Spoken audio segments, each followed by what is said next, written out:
Christmas Carol. And if by some miracle you have listened to all previous 10 episodes, thank you so much for listening. And yeah, I really hope you've got something from them. You've enjoyed them and they've helped you relax, get some sleep. And I will actually be making, in the near future, at some point, the MP3s of these videos, audio visuals, available for permanent download. So if you did want your own permanent copy to use whenever you like, listen to, away from the YouTube platform, then keep an eye out in the description. If you're one of the first early listeners to this episode, then I won't have actually set that up yet, but I do plan to put them somewhere, and just keep an eye out in the description for any updates of exactly how you can go about getting those MP3s. But, in the meantime, let's get started with the final chapter. Stave 5. The end of it. And here we pick up with Scrooge, who we last saw in the graveyard, having just been shown his very own future grave by the last of the spirits. But then the phantom had shrunk, collapsed and dwindled down into a bedpost, and we pick up again with Scrooge right now.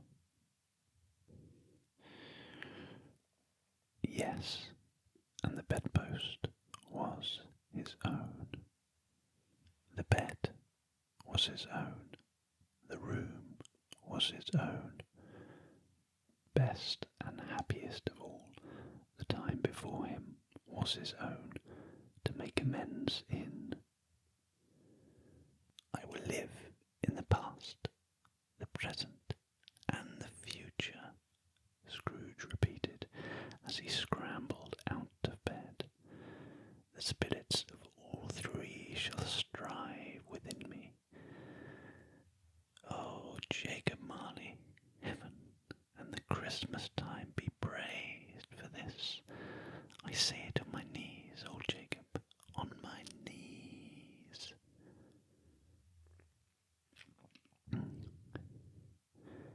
He was so fluttered and so glowing with his good intentions that his broken voice would scarcely answer to his call. He had been sobbing violently in his conflict with the spirit, and his face was wet with tears. They are not torn down, cried Scrooge, folding one of his bed curtains in his arms. They are not torn down, rings and all. They are here. I am here.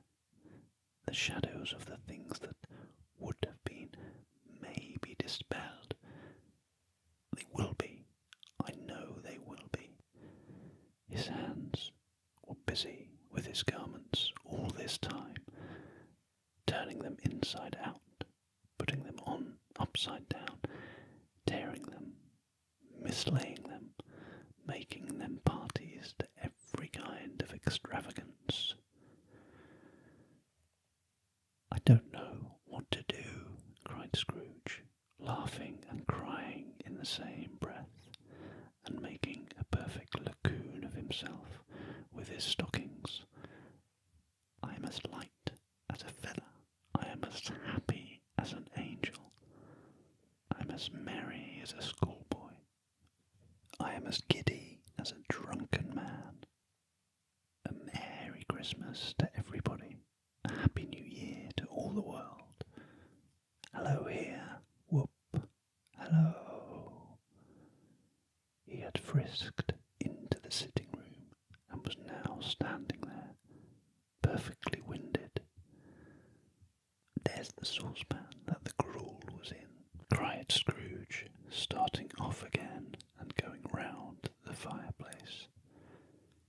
There's the door by which the ghost of Jacob Marley entered.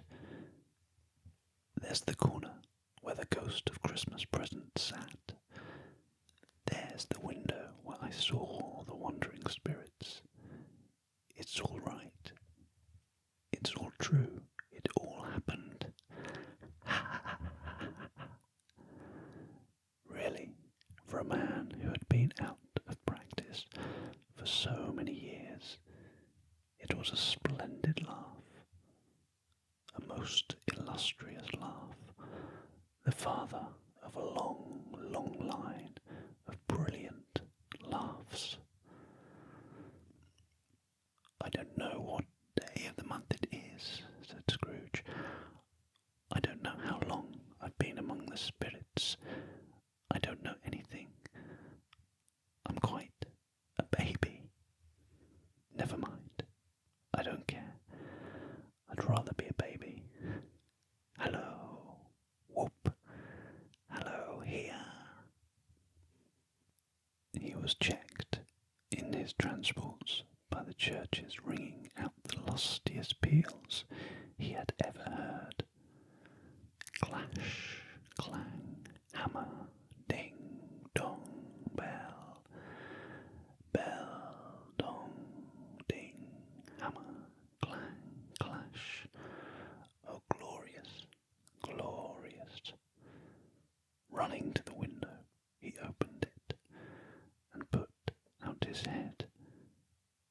No fog, no mist, clear, bright, jovial, stirring, cold, cold, piping for the blood to dance to, golden sunlight, heavenly sky, sweet, fresh air, merry bells. Oh, glorious, glorious. What's today? Cried Scrooge, calling downward to a boy in Sunday clothes, who perhaps had loitered in to look about him. Aye, returned the boy, with all his might of wonder. What's today, my fine fellow? Said Scrooge. Today, replied the boy. Why, Christmas Day. It's Christmas Day, said Scrooge to himself. I haven't missed it. The spirits have done it all in one night. They can do anything they like. Of course they can. Of course they can. Hello, my fine fellow. Hello, returned the boy. Now, do you know the poulterers in the next street but one at the corner? Scrooge inquired. I should hope I did, replied the lad. An intelligent boy, said Scrooge. A remarkable boy. Do you know whether they've sold the prize turkey that was hanging up there? Not the little prize turkey, the big one. What? The one as big as me? Returned the boy. What a delightful boy, said Scrooge. It's a pleasure to talk to him. Yes, my buck. It's hanging there now, replied the boy. Is it? Said Scrooge. Go and buy it. Walker, exclaimed the boy. No, no, said Scrooge. I am in earnest. Go and buy it, and tell them to bring it here, that I may give them the directions where to take it. Come back with the man, and I'll give you a shilling. Come back with him in less than 5 minutes, and I'll give you half a crown. The boy was off like a shot. He must have had a steady hand at a trigger who could have shot off half so fast. I'll send it to Bob Cratchit's, whispered Scrooge, rubbing his hands and splitting with a laugh. He shan't know who sends it. It's twice the size of Tiny Tim. Joe Miller never made such a joke as sending it to Bob's Wilby. The hand in which he wrote the address was not a steady one, but write it he did, somehow, and went downstairs the street door, ready for the coming of the poulterer's man. As he stood there, waiting his arrival, the knocker caught his eye. "I shall love it as long as I live," cried Scrooge, patting it with his hand. "I scarcely ever looked at it before. What an honest expression it has in its face. It's a wonderful knocker. Here's the turkey. Hello, Whoop. How are you? Merry Christmas." It was a turkey. He never could have stood upon his legs, that bird. He would have snapped them short off in a minute, like sticks of sealing wax. "Why, it's impossible to carry that to Camden Town," said Scrooge. "You must have a cab." The chuckle with which he said this, and the chuckle with which he paid for the turkey, and the chuckle with which he paid for the cab, and the chuckle with which he recompensed the boy, were only to be exceeded by the chuckle with which he sat down breathless in his chair again, and chuckled till he cried. Shaving was not an easy task, for his hand continued to shake very much, and shaving requires attention, even when you don't dance while you're at it. But if he had cut the end of his nose off, he would have put a piece of sticking plaster over it, and been quite satisfied. He dressed himself, all in his best, and at last got out in the streets. The people were by the time pouring forth, as he had seen them with the ghost of Christmas present, and walking with his hands behind him. Scrooge regarded everyone with a delighted smile. He looked so irresistibly pleasant, in a word, that 3 or 4 good-humoured fellows said, "Good morning, sir. A Merry Christmas to you." And Scrooge said, often afterwards, that of all of the blithe sounds he had ever heard, those were the blithest in his ears. He had not gone far, when coming on towards him, he beheld the portly gentleman who had walked into his counting-house the day before, and said, "Scrooge and Marley's, I believe."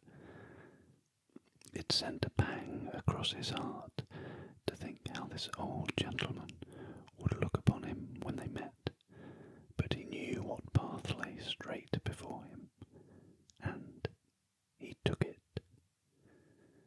"My dear sir," said Scrooge, quickening his pace, and taking the old gentleman by both his hands, "how do you do?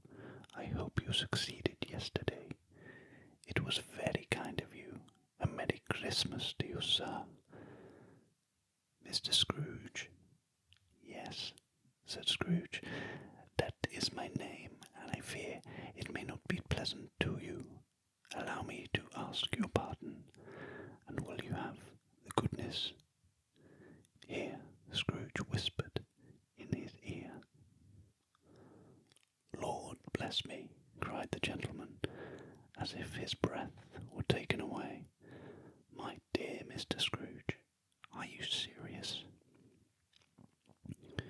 "If you please," said Scrooge, "not a farthing less.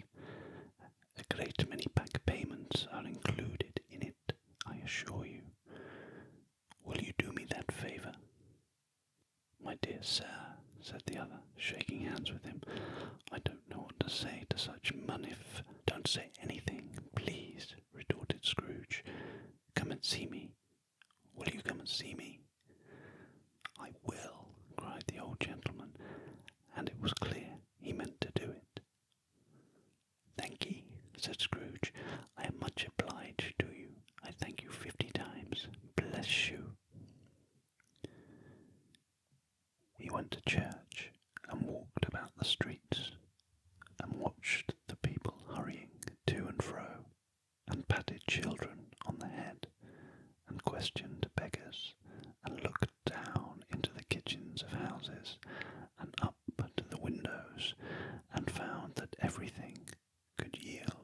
pleasure.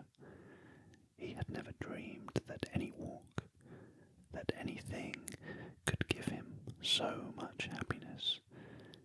In the afternoon, he turned his steps towards his nephew's house.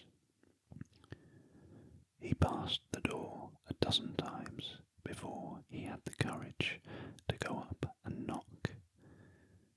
But he made a dash and did it. "Is your master at home, my dear?" said Scrooge to the girl. "Yes, sir." "Where is he, my love?" said Scrooge. "He's in the dining room, sir, along with mistress. I'll show you upstairs, if you please." "Thank ye. He knows me," said Scrooge, with his hand already on the dining room lock. "I'll go in here, my dear." He turned it gently and sidled his face in round the door. They were looking at the table, which was spread out in great array, for these young housekeepers are always nervous on such points, and like to see that everything is right. "Fred," said Scrooge. Dear heart alive, how his niece by marriage started. Scrooge had forgotten for the moment about her sitting in the corner with the footstool, or he wouldn't have done it on any account. "Why, bless my soul," cried Fred, "who's that?" "It's I, your Uncle Scrooge. I have come to dinner. Will you let me in, Fred?" "Let him in. It's a mercy he didn't shake his arm off. He was at home in 5 minutes. Nothing could be heartier. His niece looked just the same. So did Topper when he came. So did the plump sister when she came. So did everyone when they came. Wonderful party, wonderful games, wonderful unanimity, wonderful happiness." But he was early at the office the next morning. Oh, he was early there. If he could only be there first, and catch Bob Cratchit coming late, that was the thing he had set his heart upon. And he did it. Yes, he did. The clock struck 9. No Bob. 9:15. No Bob. He was a full 18 minutes and a half behind his time. Scrooge sat with his door wide open, that he might see him come into the tank. His hat was off before he opened the door, his comforter too. He was on his stool in a jiffy, driving away his pen, as if he were trying to overtake 9 o'clock. "Hello," growled Scrooge in his accustomed voice, as near as he could feign it. "What do you mean by coming here at this time of day?" "I am very sorry, sir," said Bob. "I am behind my time." "You are," repeated Scrooge. "Yes, I think you are. Step this way, sir, if you please." "It's only once a year, sir," pleaded Bob, appearing from the tank. "It shall not be repeated. I was making rather merry yesterday, sir." "Now, I'll tell you what, my friend," said Scrooge. "I am not going to stand for this sort of thing any longer, and therefore," he continued, leaping from his stool and giving Bob such a dig in the waistcoat that he staggered back into the tank again, "and therefore, I am about to raise your salary." Bob trembled and got a little nearer to the ruler. He had a momentary idea of knocking Scrooge down with it, holding him and calling to the people in the court for help and a straight waistcoat. "A Merry Christmas, Bob," said Scrooge, with an earnestness that could not be mistaken. as he clapped him on the back. "A merrier Christmas, Bob, my good fellow, than I have given you for many a year. I'll raise your salary and endeavour to assist your struggling family, and we will discuss your affairs this very afternoon over a Christmas bowl of smoking bishop, Bob. Make up the fires and buy another coal scuttle before you dot another I, Bob Cratchit." Scrooge was better than his word. He did it all, and infinitely more, and to Tiny Tim, who did not die, he was a second father. He became a good friend, as good a master, and as good a man as the good old city knew, or any other good old city, town, or borough in the good old world. Some people laughed to see the alteration in him, but he let them laugh, and little heeded them, for he was wise enough to know that nothing ever happened on this globe for good, at which some people did not have their fill of laughter in the outset. And knowing that such as these would be blind anyway, he thought it quite as well that they should wrinkle up their eyes in grins, and have the malady in less attractive forms. His own heart laughed, and that was quite enough for him. He had no further intercourse with the spirits, but lived upon the total abstinence principle ever afterwards, and it was always said of him that he knew how to keep Christmas well, if any man alive possessed the knowledge. May that be truly said of us, and all of us. And so, as Tiny Tim observed, God bless us, everyone.